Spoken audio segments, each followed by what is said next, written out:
आज बसंत पंचमी है। सरस्वती माता की आज पूजा होगा।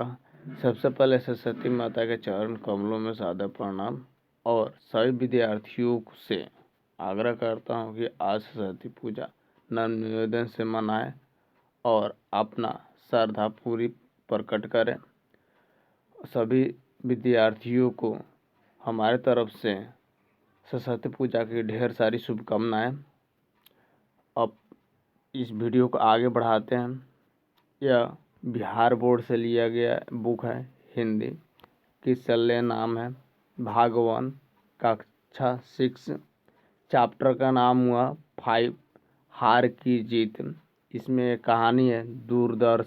सुदर्शन लेखक हुए। इसमें सारे प्रश्न उत्तर मिलेंगे।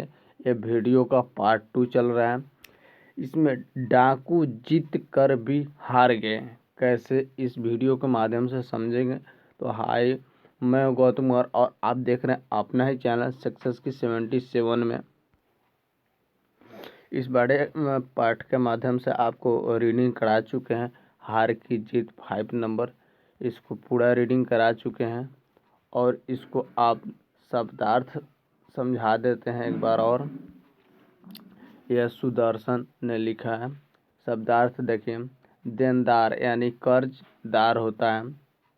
देनदार यानी कर्ज जो देता है वो उसको बोला जाता है देनदार यानी कर्जदार। छवि यानी आपका शोभा सुंदरता, जैसी आपकी व्यवहार रहेगा उसी को बोला जाता है उसका छवि, उसका शोभा, उसका सुंदरता। ठीक है, तो उसको शॉर्टकट में क्या बोला जाता है, एक कि उसका छवि ही ऐसा है। ठीक है। बांका यानी अनोखा एवं सुंदर। ठीक है, यानी सबसे कुछ अलग हटकर। विस्मय यानी आश्चर्य। आशय यानी असहनीय। अंकित यानी लिखा हुआ। करुण यानी दया। प्रयोजन यानी मतलब उपयोग। अब चलते हैं इस प्रश्न और अभ्यास की ओर। प्रश्न और अभ्यास आप लोग देख लीजिए इसमें क्या लिखा हुआ है और अपने बुक में भी देख लीजिए क्या लिखा। अभ्यास के प्रश्न एवं उत्तर पाठ से चलते हैं।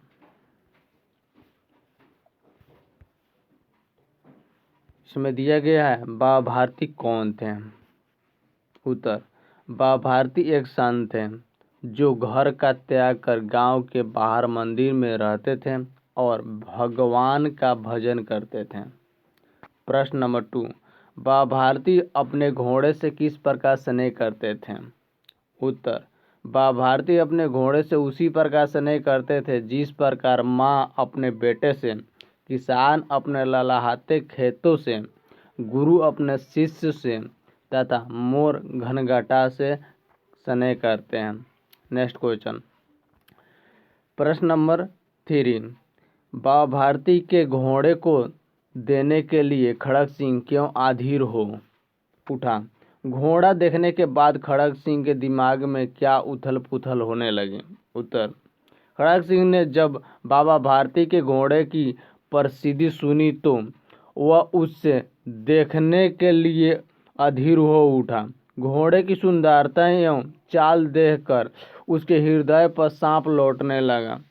उसके दिमाग में घोड़े प्राप्ति की योजना बनने लगी कि किसी भी प्रकार इस घोड़े को प्राप्त कर लिया जाए।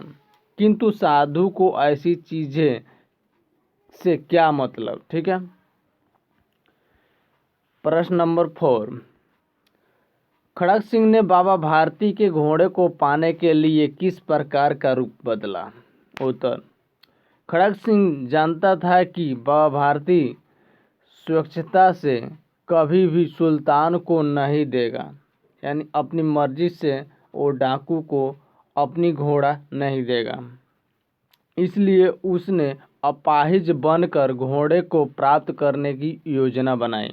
प्रश्न नंबर 5, पाठ के किन वाक्यों से पता चलता है कि बाबा भारती को अपने घोड़े पर गर्व था। उत्तर, बाबा ने घोड़ा दिखाया गर्व से और खड़ग सिंह ने घोड़ा देखा आश्चर्य से।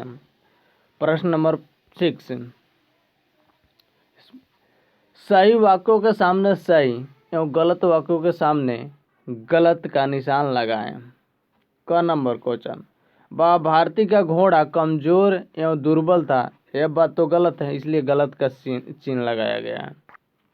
ख नंबर, घोड़ा का नाम सुल्तान था, घोड़ा का नाम सुल्तान था, इसलिए सही, तो सही का चिन्ह लगाया गया।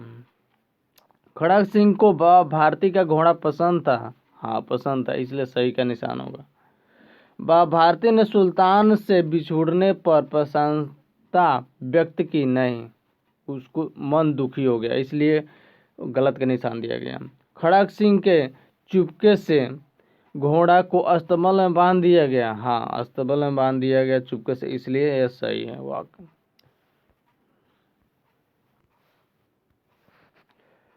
पाठ से आगे प्रश्न नंबर 1, लोगों को यदि इस घटना का पता लग गया तो वे किसी अपाहिज पर विश्वास न करेंगे। बाबा भारती ने इस वक्तव्य का क्या अभिप्राय है?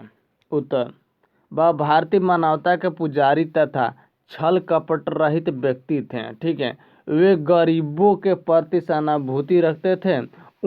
उनकी इस सजनता और मनुष्यता का गलत लाभ, यानी सीधा साधा व्यक्ति के साथ यह लाभ उठाया गया। खड़ग सिंह ने यह लाभ उठाया सीधा साधा व्यक्ति के साथ।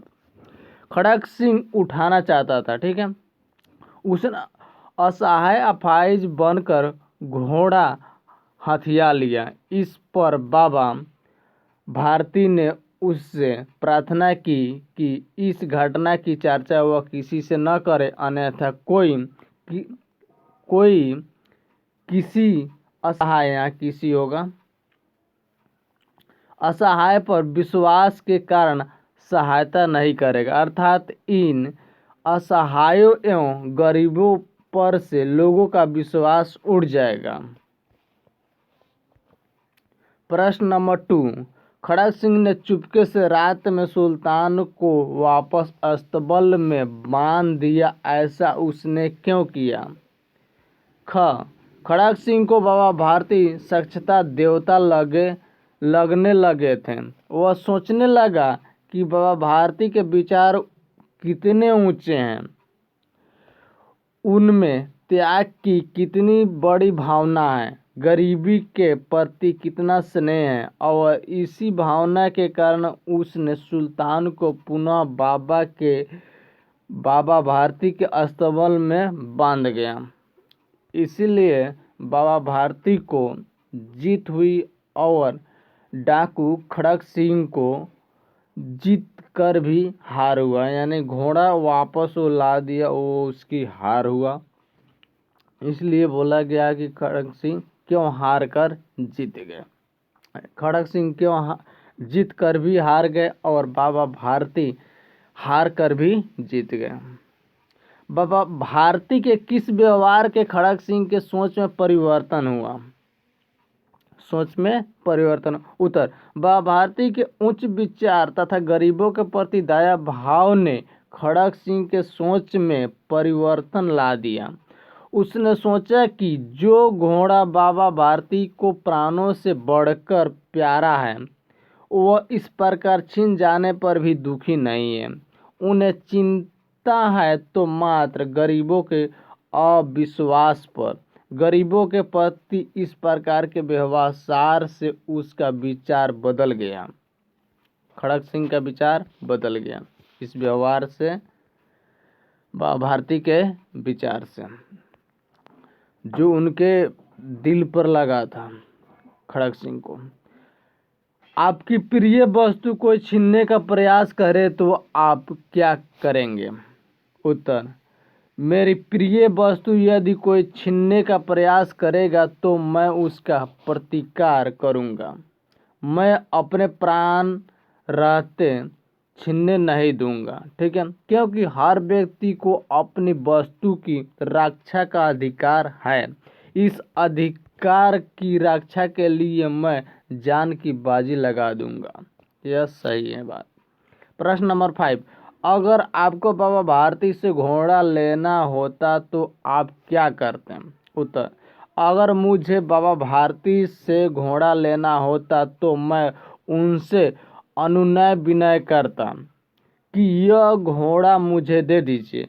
आपके लिए यह उपयोगी नहीं है, क्योंकि साधु तो दूसरों को उपकार के लिए शरीर धारण करते हैं। समान मनुष्य को सांसारिक वस्तुओं के प्रति आकर्षक होता है, इसलिए यह घोड़ा मुझे दे दे। उनसे अनुनय विनय के मतलब होता है कि हाथ जोड़कर उनके सामने नर्म निवेदन होकर उनसे घोड़ा मांग सकते हैं किसी से, ठीक है, लेकिन अपना बल और बल के घमंड से किसी के सामने अब बलपूर्वक सामान नहीं मांग सकते हैं। न तो वो हो जाएगा कि आप घमंडी हैं और अपने बल के कारण मांग रहे हैं। प्रश्न नंबर 6, कहानी का कोई दूसरा शीर्षक क्या हो सकता है? उत्तर, डाकू खड़क सिंह का चित्त परिवर्तन अथवा बाबा भारती का दया भाव। व्याकरण में आप सब समझते हैं।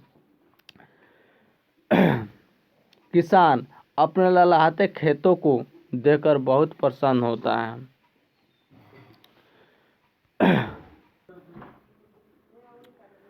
ख नंबर, खड़क सिंह एक कुख्यात डाकू था। ग, बाबा भारती के मुख पर प्रशंसा थी।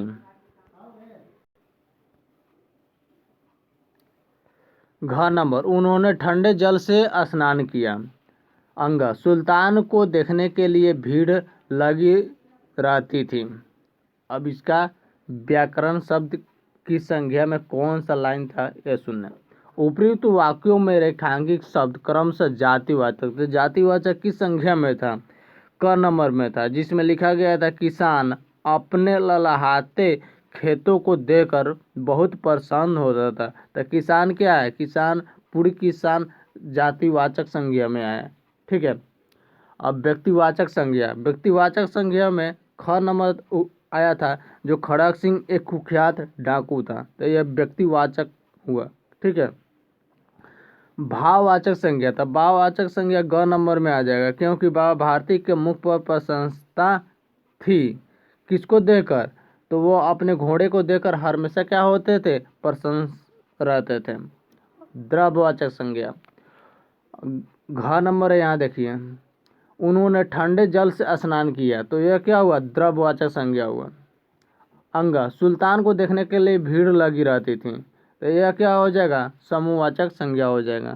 तो इस प्रकार संज्ञा के 5 भेद हुए। अब आगे चलते हैं। किसान क्या था? तो जातिवाचक। खड़क सिंह क्या हुए? तो व्यक्तिवाचक।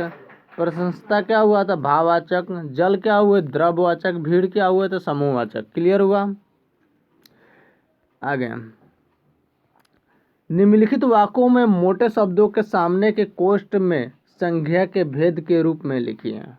निम्नलिखित में मोटे शब्द, देखिए यहाँ मोटा मोटा शब्द लिखा गया है, मोटे शब्द, यहाँ पे मोटे शब्द को सामने के कोष्ठ में संज्ञा के भेद के रूप में लिखिए, यानी कौन सी संज्ञा है, ठीक है। तो यहाँ देखिए आपके बुक में दिया गया होगा इधर कोष्ठ, उस कोष्ठ में लिखना है, ठीक है। वह ईमानदारी का काम करता है, तो ईमानदारी पूर्वक कौन हुआ? वह ईमानदारी पूर्वक काम करता है, तो ईमानदारी पूर्वक क्या हुआ? यह हुआ आपका भाववाचक संज्ञा, ठीक है।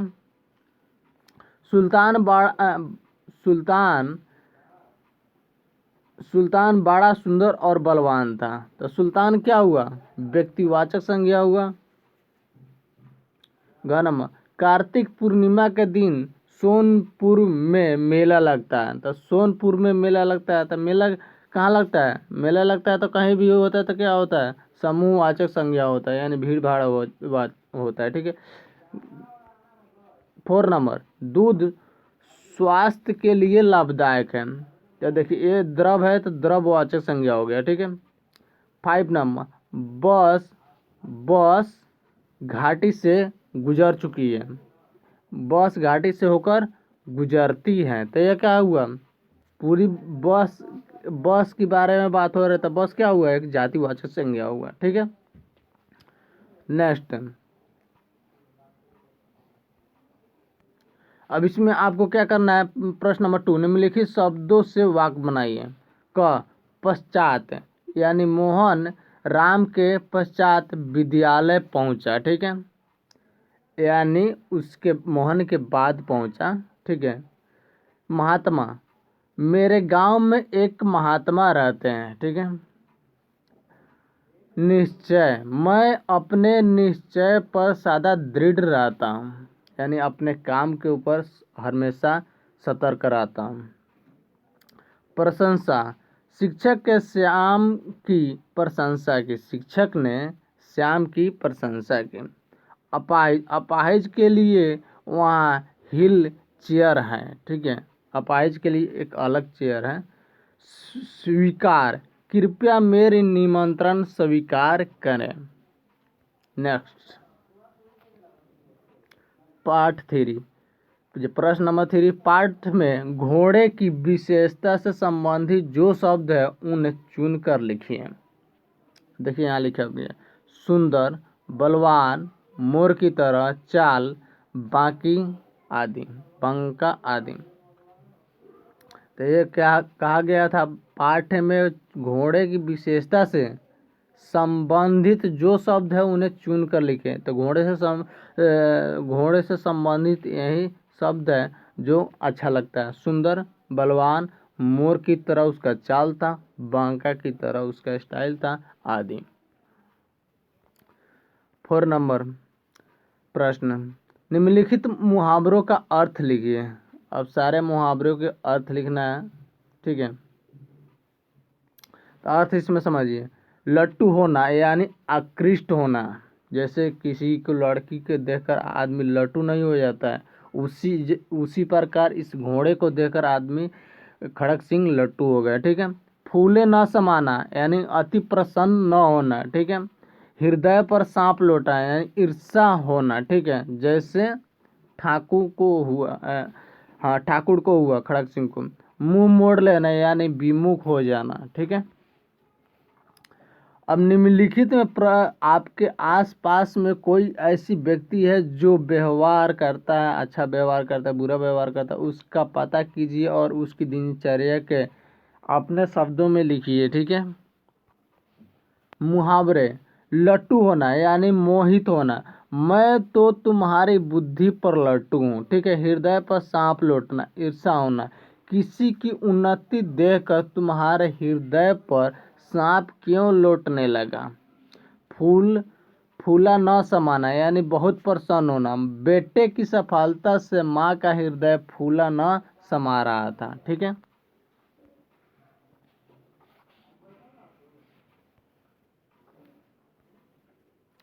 दिल टूट जाना यानी उत्साह भंग होना, तुमने अगर मेरी बात न मानी तो मेरा दिल टूट जाएगा।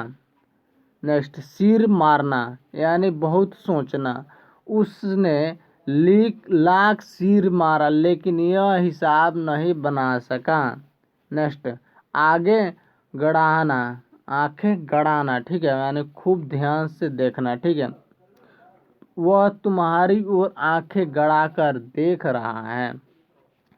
मुंह मोड़ना यानी ध्यान हटा लेना, आजकल आपने तो मेरी ओर से मुंह ही मोड़ लिया है। फिर नेक्स्ट वीडियो में मिलते हैं नेक्स्ट टॉपिक के साथ। इसी के साथ जय हिंद, जय भारत और सरस्वती माता की चरण कमलों में सादर प्रणाम और सभी अभ्यर्थियों को सरस्वती माता की ढेर सारी शुभकामनाएं। जय हिंद, जय भारत, जय सरस्वती माता की।